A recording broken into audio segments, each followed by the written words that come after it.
Okay, so I'm going to show you how to do a Picot Bind Off.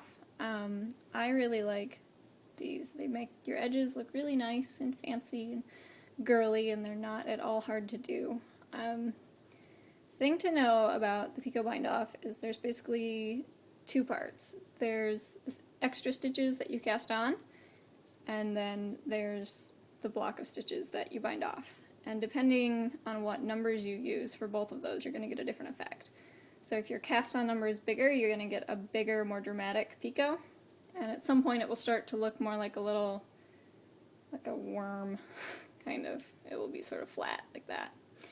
And the more stitches that you bind off in between each picot, the more space you'll have between each picot.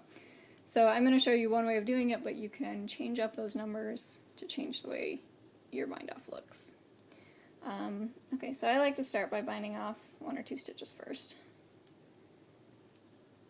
And for this tutorial, I'm going to do, let's do cast on 2, bind off 5. And you always want your bind off number to be bigger than your cast on number, otherwise you will never bind off your work. You will just build something bigger and bigger. Alright, so first thing we're going to do is cast on 2 using a cable cast on. You can also use a knitted cast on. So cast on 2. And now we're going to bind off 5.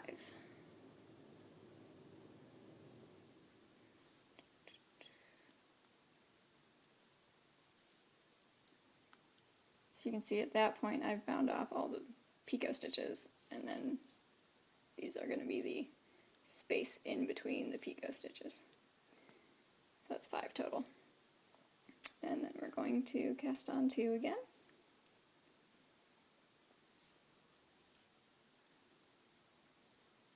And bind off 5 again. So as you can imagine, this bind off will take longer than most other bind offs. It is nice and stretchy though, which is great.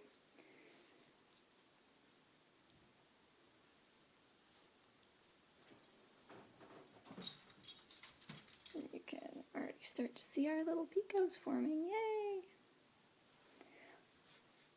So as far as the casting on part, in general I cast on 2 or 3. More than that, and it starts getting a little crazy.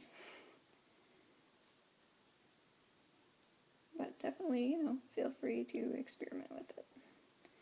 If you do a really large number, you'll get sort of a loop, I think.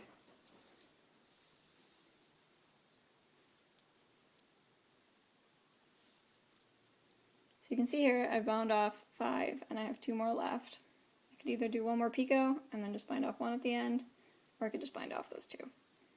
I guess I'll do another picot.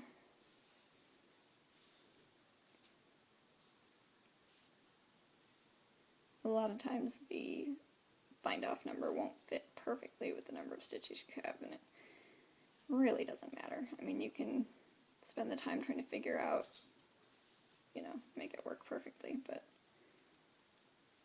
it doesn't really matter.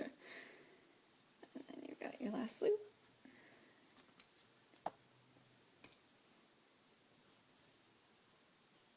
And there you go, you have a little picot edge. Yay!